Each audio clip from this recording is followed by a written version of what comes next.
Full Moon sale ಬೆಳಗ್ಗೆ 9 ಗಂಟೆಯಿಂದ ರಾತ್ರಿ 12 ಗಂಟೆವರೆಗೆ ಆಗಸ್ಟ್ 28 ಒಂದು ದಿನಕ್ಕೆ ಮಾತ್ರ.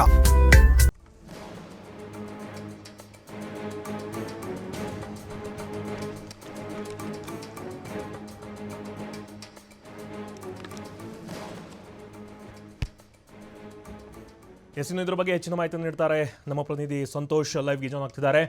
ಸಂತೋಷ್, ಕೆಪಿಎಸ್ಸಿ ಕಚೇರಿ ಮೇಲೆ ಅಧಿಕಾರಿಗಳು ದಾಳಿ ಮಾಡಿದಾಗ ಅವರೇ ಬೆಚ್ಚ ಬಿದ್ದುಬಿಟ್ಟಿದ್ದಾರೆ. ಬಿಕಾಸ್ OMR ಶೀಟನ್ನು ಸ್ಕ್ಯಾನ್ ಮಾಡಿದಂಥ ಹಾರ್ಡ್ ಡಿಸ್ಕ್ ನಾಪತ್ತೆ ಆಗಿದೆ. ಇನ್ನೊಂದು ಕಡೆ ಸ್ಟ್ರಾಂಗ್ ರೂಮ್ ಏನಿದೆ ಅದರ CCTV ಫುಟೇಜ್ ಡಿಲೀಟ್ ಆಗಿದೆ. ಇವೆಲ್ಲವುಗಳನ್ನು ಗಮನಿಸ್ತಾ ಹೋದರೆ ಇಲ್ಲಿ ಲೋಪದೋಷ ಆಗಿರೋದು ಎದ್ದು ಕಾಣ್ತಾ ಇದೆ. ಏನು ಹೇಳ್ತೀರಿ ಇದ್ರ ಬಗ್ಗೆ ಸಂತೋಷ್, ಹೆಚ್ಚಿನ ಮಾಹಿತಿ?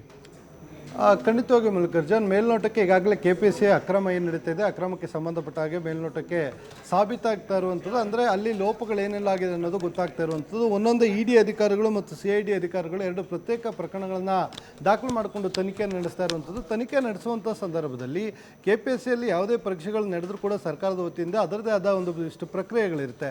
ಆ ಪ್ರಕ್ರಿಯೆಗಳಂತಲೇ ಕೂಡ ನಡ್ಕೊಳ್ಬೇಕು. ಆದರೆ ಇಲ್ಲಿ ಯಾವುದೇ ರೀತಿಯಲ್ಲಿ OMR ಶೀಟ್ ಇಡುವ ದಿನಾಂಕದಿಂದ ಹಿಡಿದು ಪರೀಕ್ಷೆಗಳಾದ ನಂತರ 1 ವರ್ಷದವರೆಗೂ ಕೂಡ ಯಾವ ರೀತಿಯಾಗಿ ಇವರು ಎಕ್ಸಾಮಿನೇಷನ್ ನಡೆಸಿರ್ತಾರೆ ಅವೆಲ್ಲವೂ ಕೂಡ ವಿಡಿಯೋ ರೆಕಾರ್ಡಿಂಗನ್ನು ಮಾಡಿರಬೇಕಾಗುತ್ತೆ. ಆ ವಿಡಿಯೋ ರೆಕಾರ್ಡಿಂಗ್ ಮಾಡಿದ್ದ ಎತ್ತಿಟ್ಟಿರಬೇಕಾಗಿರುತ್ತೆ. ಯಾಕೆಂತ ಹೇಳಿದ್ರೆ ಇಂತಹ ರೀತಿಯಲ್ಲಿ ಪ್ರಶ್ನೆ ಪತ್ರಿಕೆಗಳು ಲೀಕ್ ಆದಾಗ ಇಲ್ಲ ಇಂಥ ಅಕ್ರಮಗಳಾದಾಗ ಅದು ಬೇಕಾಗಿರುತ್ತೆ. ಇದೇ ಕಾರಣಕ್ಕಾಗಿ ಅದನ್ನು ನಿಯಮಗಳಲ್ಲಿ ಉಲ್ಲೇಖವನ್ನು ಮಾಡಲಾಗಿರುತ್ತೆ. ಆದರೆ ಇಲ್ಲಿ OMR ಶೀಟ್ಗಳೇನಿರುತ್ತೆ ಮತ್ತು ಪರೀಕ್ಷೆ ನಡೆದಿರುವಂಥದ್ದು ಇರ್ಬೋದು, ಯಾವುದೂ ಕೂಡ KPSCಯಲ್ಲಿರುವಂಥ CC ಕ್ಯಾಮ್ರಾ ಏನಿದೆ ಅದರಲ್ಲಿ ಯಾವುದೂ ಕೂಡ ಇಲ್ಲ ಅಂತೇಳಿ ಈಗ ಬಯಲಾಗ್ತಾ ಇರುವಂಥದ್ದು. ಕೇವಲ ಪರೀಕ್ಷೆ ನಡೆದು 6 ತಿಂಗಳು ಕೂಡ ಆಗಿಲ್ಲ, ಆದರೆ ಅದರ ಯಾವುದೇ ಡೇಟಾಗಳಿಲ್ಲ. ಅದ್ರ ಜೊತೆಗೆ ಅದರ ಹಾರ್ಡ್ ಡಿಸ್ಕ್ಗಳು ಕೂಡ ಇಲ್ಲ ಅಂತ ಹೇಳ್ತಾ ಇರುವಂಥದ್ದು ಸಾಕಷ್ಟು ಗೊಂದಲಕ್ಕೆ ಕಾರಣವಾಗಿರುವಂಥದ್ದು. ಮತ್ತು ಇದರಲ್ಲಿ ಅವರು ಅಕ್ರಮವನ್ನು ಎಸಗಿದ್ದಾರೆ ಅಂತ ಹೇಳಿಕೆ ಇದು ಮೇಲ್ನೋಟಕ್ಕೆ ಸಾಬೀತಾಗಿದೆ ಅಂತ ಹೇಳಿದ್ರೆ ತಪ್ಪಾಗಲಿಕ್ಕಿಲ್ಲ. ಯಾಕೆಂತ ಹೇಳಿದ್ರೆ ಈಗಾಗಲೇ ಪಶು ವೈದ್ಯರ ನೇಮಕಾತಿಗೆ ಸಂಬಂಧಪಟ್ಟಾಗೆ ಸುಮಾರು 70 ರಿಂದ 80 ಲಕ್ಷ ಒಬ್ಬ ಅಭ್ಯರ್ಥಿಯಿಂದ ಪಡ್ಕೊಂಡಿದ್ದಾರೆ ಅಂತ ಆರೋಪಗಳಿರುವಂಥದ್ದು.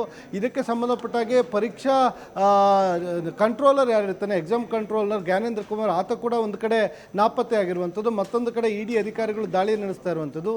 ಇದಕ್ಕೆ ಪೂರಕವಾದ ಸಾಕ್ಷ್ಯಾಧಾರಗಳನ್ನು ಈಗಾಗಲೇ KPSCಗೆ ಸಂಬಂಧಪಟ್ಟಾಗೆ ದೂರುಗಳಲ್ಲಿ ಉಲ್ಲೇಖ ಮಾಡಿ ನೀಡಿರುವಂಥದ್ದು.